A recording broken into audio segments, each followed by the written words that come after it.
Good morning once again. I'd like to start with an Apache blessing. May the sun bring you energy by day. May the moon softly restore you by night. May the rain wash away your worries. May the breeze blow new strength into your being. And may you walk gently through the world and know its beauty all the days of your life. Let us pray. Father, Mother God, we are grateful to be living in a time with such potential.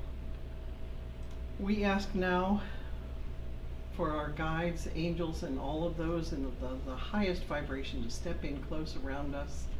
We ask for our loved ones in spirit to attend as well. And we are grateful for your presence. And we celebrate your presence by repeating the prayer that Jesus taught us. Our Father, which art in heaven, hallowed be thy name. Thy kingdom come, thy will be done, on earth as it is in heaven. Give us this day our daily bread, and forgive us our trespasses, as we forgive those who trespass against us. And lead us not into temptation, but deliver us from evil. For thine is the kingdom, and the power, and the glory forever. Amen. Oh, good morning, everyone. You should have on some of the seats out there a lovely color handout that we will use during the meditation. For those of you who may not be familiar with the chakra system, this was a good image. So I'd like to start by saying I'll be honest with all of you this morning. This last couple of weeks has been really challenging for me, emotionally and physically. And from what I hear in the conversations out there, it's been a little challenging for many of you as well. I haven't had the strength to cope with much on either level. And I'm not great at asking for help, but I have done so as these challenges I've experienced have been beyond my expertise. The sources of help I reached out to were not helpful. It's why the website is still down. The web support actually the ones who crashed it. And physically my doctor hasn't been terribly helpful either. So what do we do when we even ask the experts for help and they're unable to assist? In situations we're unable to change our circumstances, the natural response is to feel a bit helpless, which makes it really easy to give up and quit trying since our efforts aren't having the desired effect anyway, right? I mean, the definition of insanity is to keep repeating an action and expecting different results. Another of the natural responses to helplessness is to feel anger. Anger gives us energy and strength to overcome that helplessness, that I just want to give up feeling. And I certainly have felt that this last couple of weeks, and I know others of you have as well. And on the vibrational emotional scale, anger is actually a higher vibration because it does give you strength. On the back of that handout is the emotional vibrational scale, which is kind of interesting. So there is some positivity in anger, but I don't think any of us wants to just live in the anger vibration any more than the helpless vibration, right? That's not a comfortable place to be all your life. Dr. David Hawkins writes in his book, Letting Go, Our Pathway to Surrender, which I will quote extensively this morning, says, the question is, in therapy I learned how to express anger, and I think it's a very useful thing. Do I have to give it up? And the answer is, if you look at anger, you will see that its basis is almost always fear. We get angry because we've been threatened. The threat arouses fear. The fear means we feel we're unequal to the situation. Anger, biologically, is like swelling up to intimidate our opponent. I do that a lot, yeah. Let's everybody hulk up here. Anger is coming from weakness rather than strength. The person who has surrendered is therefore relying on strength rather than weakness. The person who has surrendered does not have to fall back upon anger to handle a situation. Also, anger can't be counted on. In addition, it has many destructive effects. For example, if it's running you instead of you're running it, a totally surrendered person is free to choose to express anger if they wish, but it's done out of choice, not out of necessity. Anger, especially chronic anger, has deleterious effects on the body organs, and research in psychosomatic medicine has indicated that repressed anger is associated with hypertension, arthritis, and a variety of other diseases. From there, we can ask ourselves, when was I ever trained in the techniques of emotional self-healing? When I went to school, did they teach me courses on consciousness? Did anybody ever tell me I had the freedom to choose what went into my mind? Well, that's kind of the opposite in school, right? Was I ever taught that I could refuse all of the negative programming? Did anybody ever tell me the laws of consciousness? If not, why beat ourselves up about having innocently believed certain things? Why not stop beating ourselves up right now? And under feelings and mental mechanisms from the same book, we have three major ways of handling feelings: suppression, expression, and escape. And the book goes on to discuss each of those. Suppression and repression. These are the most common ways in which we push feelings down and put them aside. This happens unconsciously in suppression. It happens consciously in repression. We don't want to be bothered by feelings, and besides, we don't know what else to do with them. We sort of suffer through them and try to keep functioning as best we can.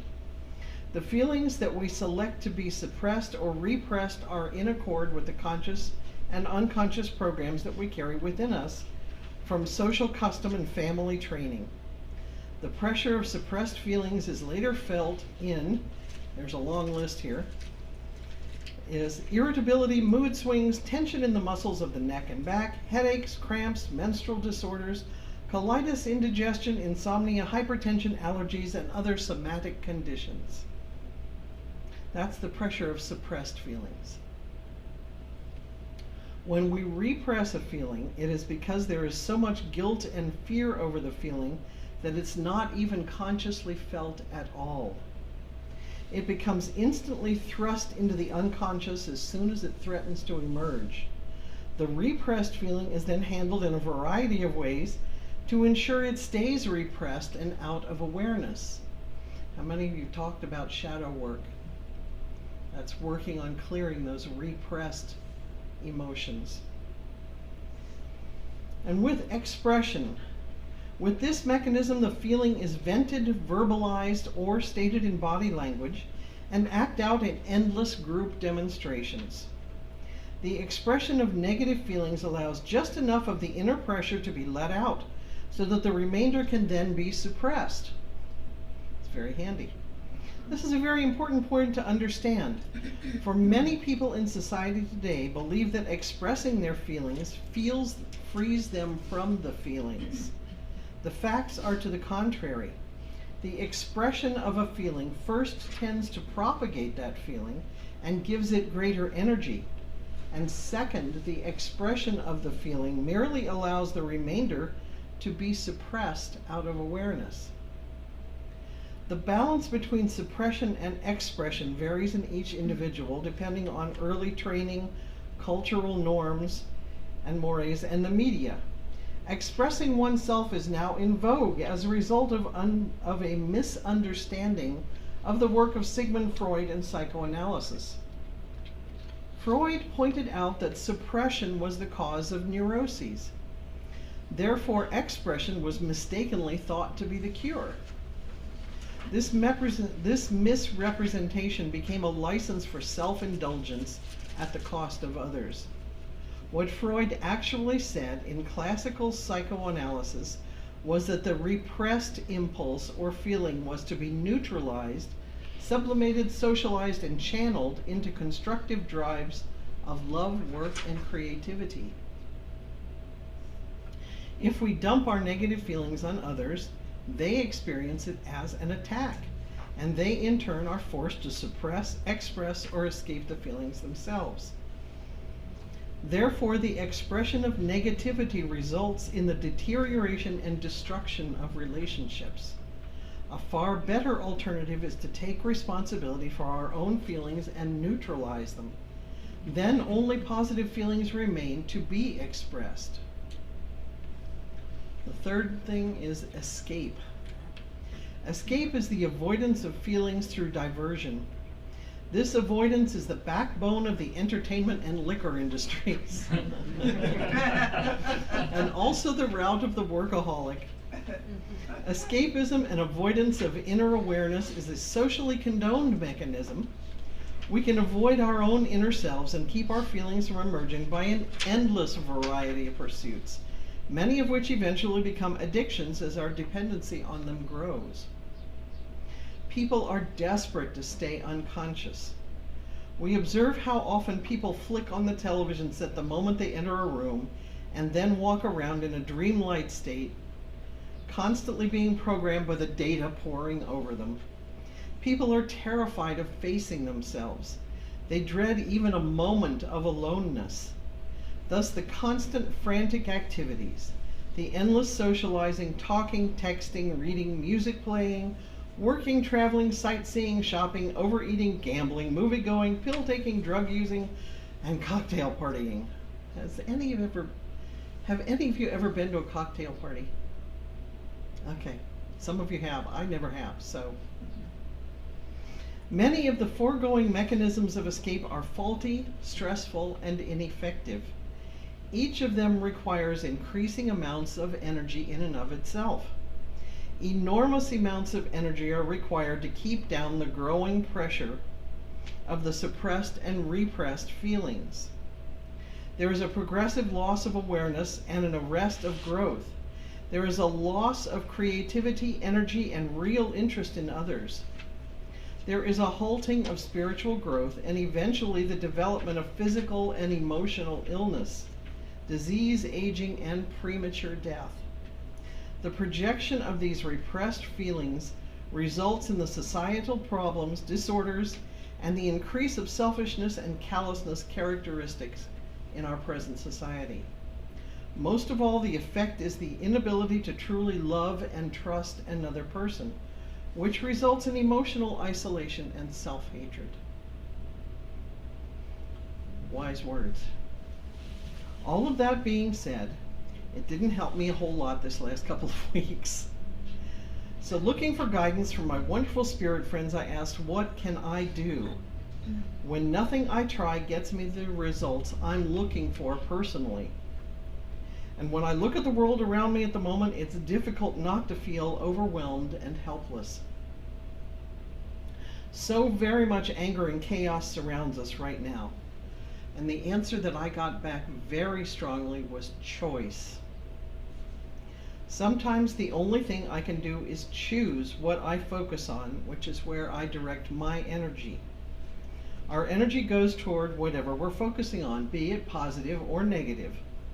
Perhaps there really is nothing I can do physically to change my situation, but I can change how I view it, which changes my energy and eventually will change the situation as well. Back to David Hawkins. The part of us that wants to cling to negative emotions is our smallness. It's the part of us that is mean, petty, selfish, competitive, cheap, conniving, mistrusting. He likes adjectives, doesn't he? Mistrusting, vindictive, judgmental, diminished, weak, guilty, ashamed, and vain. It has little energy. It's depleting, demeaning, and leads to the growth of and leads to the lowering of self-respect. It is the small part of us that accounts for our own self-hatred, unending guilt, and seeking for punishment, sickness, and disease. Is that the part with which we want to identify? Is that the part we want to energize? Is that the way we want to see and be ourselves? Because if that's the way we see ourselves, that's the way others will see us.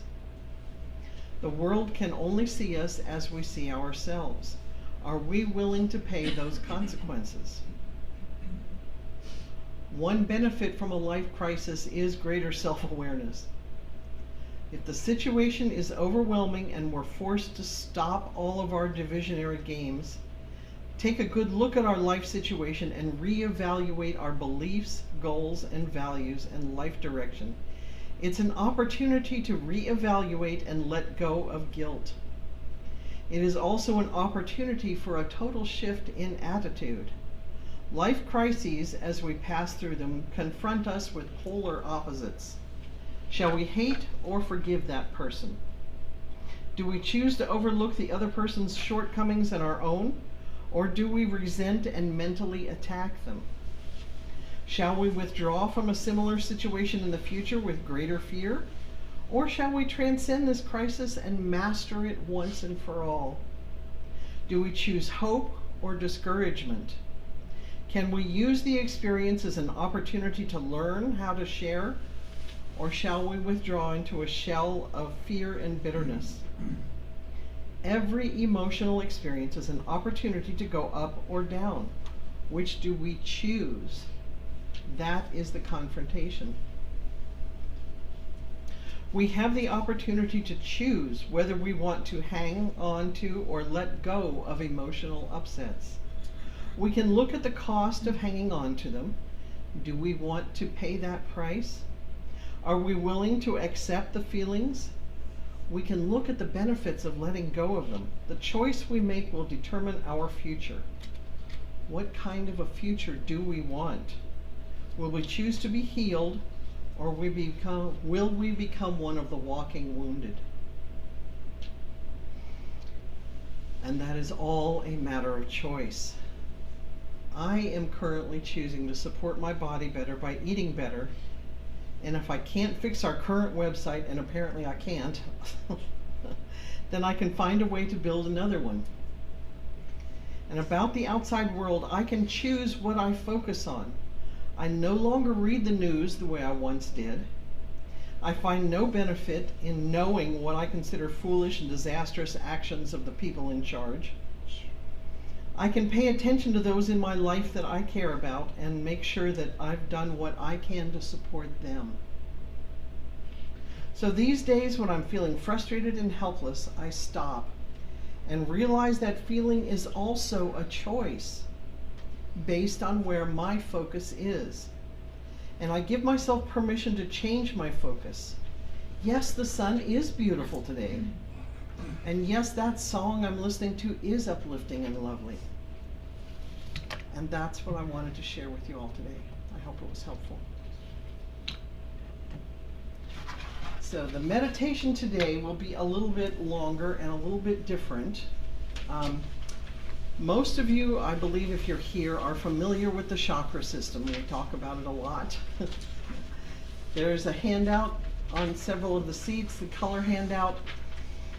Just for a quick refresher, if you look at the images there, the front page is from our fundamentals class, and it shows the chakras that I will be referencing during the meditation, because it's easier to face and make your choices from a conscious perspective if you're in balance, if things are clear and moving and your energy is grounded and you're strong and healthy energetically.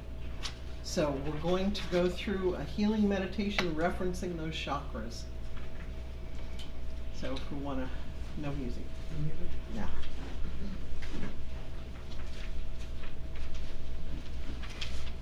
We've got to open this curtain a little bit more.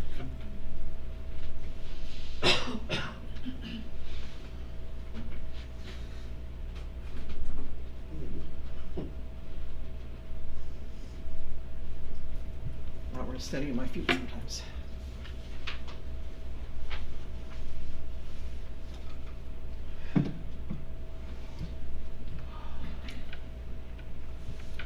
So as we join together to heal, to grow, to become part of this process, we relax into our seats, gently close our eyes.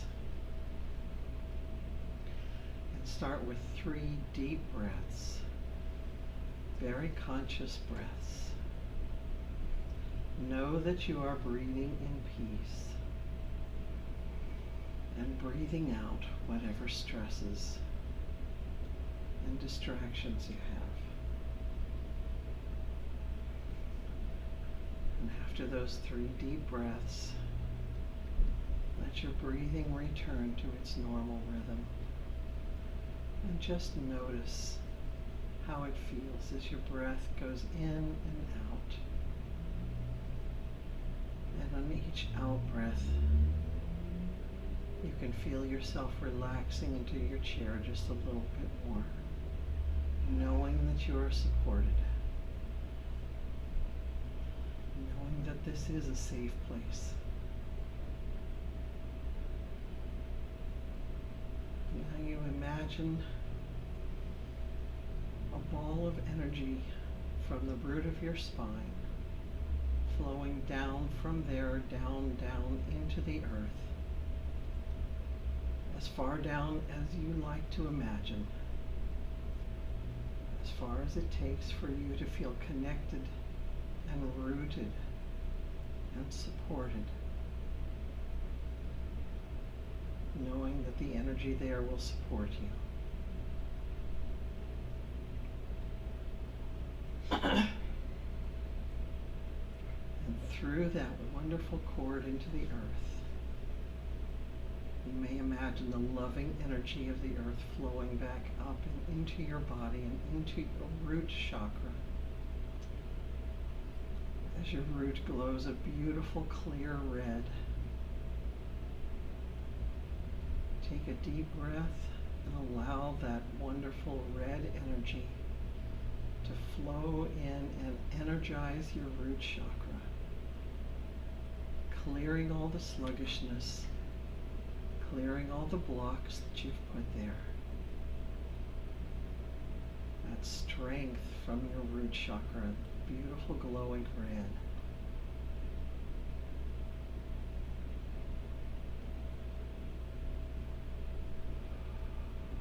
And your next breath, we're going to invite this energy to flow a little higher, up into your belly, into your sacral chakra, which glows a beautiful clear orange color. Just feel the strength of that as it glows, and you let go of whatever blocks you have there.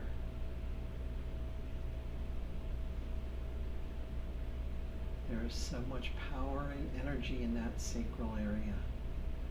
Just allow it to clear. Allow that energy to give you the strength that it's meant to give you.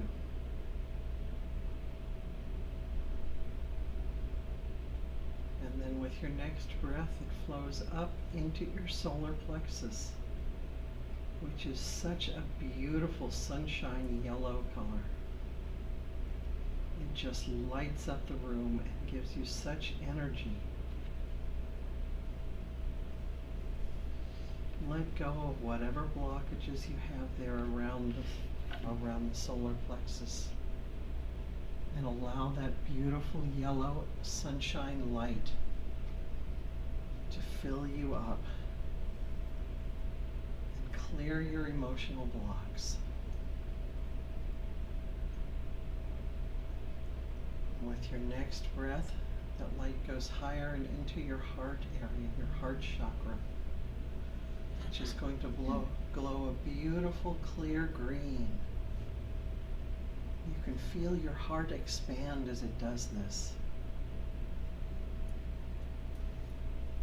inviting all of the love that you carry to flow into you and out to others.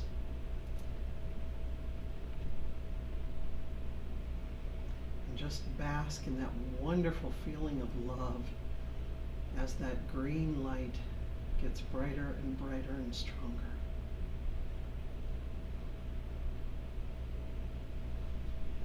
And then the energy flows up into your throat chakra, which is a beautiful blue.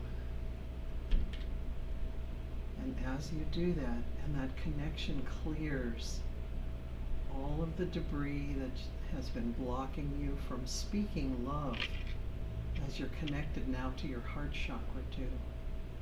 Know that the words you speak will be words of love and truth. as this chakra clears and becomes much more powerful. Now the light will flow up into your third eye, which is a beautiful violet color.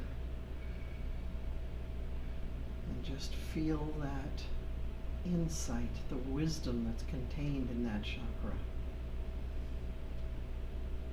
Will bring you insight into all of the things that you see in your life, so that you understand the motivations behind them.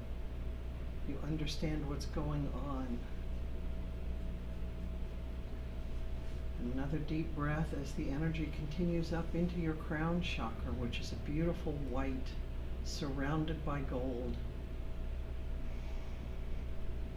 which connects you to your guides, to the wisdom of the universe. Feel how strong and wonderful that connection is. And just allow it to reach up and feel the answering energy from above.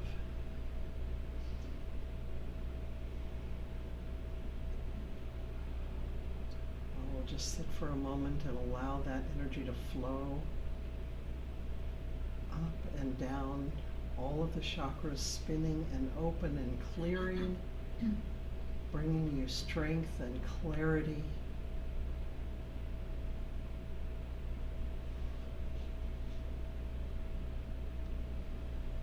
And when you feel complete, you may open your eyes.